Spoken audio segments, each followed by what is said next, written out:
Radio Free Asia.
Này, liệp này xem.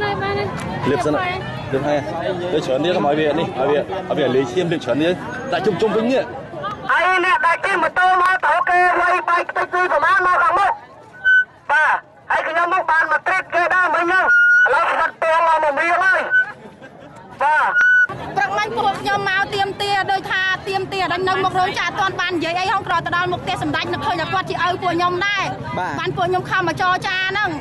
cuộc nhóm máu miền à quạt ấy được không mà nè mơ đầy tê hay máu thời chẳng ạ bay âm rồi cuộc nhóm từ bóng cho không quay không làm mặt nó quay quay các ba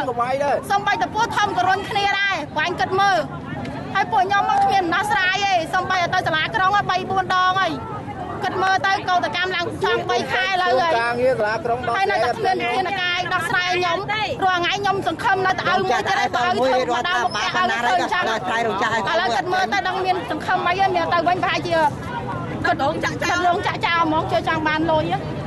ឆ្អែតគុណមកនៅសាលាក្រុងក្រោយមកទៅដោះស្រាយនៅក្រសួងការងារកន្លងមកនេះដោះស្រាយនៅក្រសួងការងារឥឡូវនេះទៅអញ្ជើញឲ្យអាដាមអ៊ិតសំហេងរដ្ឋមន្ត្រីក្រសួងការងារនឹងអញ្ជើញទៅជួបគ្នានៅសាលាក្រុងព្រឹកដឹងបង10ហើយបងប្អូននៅអញ្ចឹងដោះបញ្ហារួចដែរ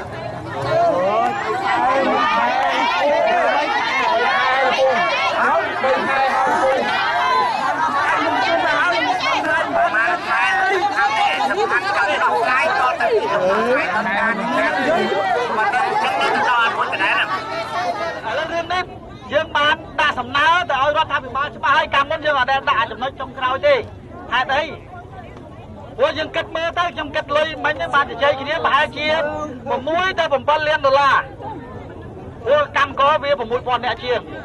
ហើយនៅក្នុងហ្នឹងគឺកម្មកររបស់យើងធ្វើអ្នកខ្លះរហូតទៅដល់ 5-6 ឆ្នាំមិនចឹងដល់អតីតភាពការងារគឺច្រើន5 ចំណុចវាច្រើនណាអញ្ចឹងអាចទៅដល់ 4 អាចនិយាយថា5 ទៅ 6 លានដុល្លារដែលអាចនិយាយបានព្រោះយើងធ្លាប់នៅដោះស្រាយនៅរោងចក្រយ៉ុងវ៉ាជិត 7 លានដុល្លារកម្មករ 7,000 នាក់ណាបើលុយទាំងអស់ចឹងដែរទៅពេលដែលក្រុមហ៊ុនវាអត់មានអីវ៉ាន់ធ្វើអញ្ចឹងដល់ចុងក្រោយគឺយើងស្នើរដ្ឋាភិបាលបើឲ្យលុយបរិយាបន្ទាននឹងដូចគ្នាគឺបើពីចំហើយនៅយ៉ុងវ៉ាបានទាំងអស់គ្នាអញ្ចឹងនៅក្នុងក្រុមហ៊ុននេះបើវាអត់មានចេតនាចង់បើកទេគឺខ្សោបពួកយើងឥឡូវខ្ញុំអីដែរយើងគឺមិនឆ្លាញ់ដែរទៅបើកលុយឲ្យមកឲ្យទៅធ្វើទៅណា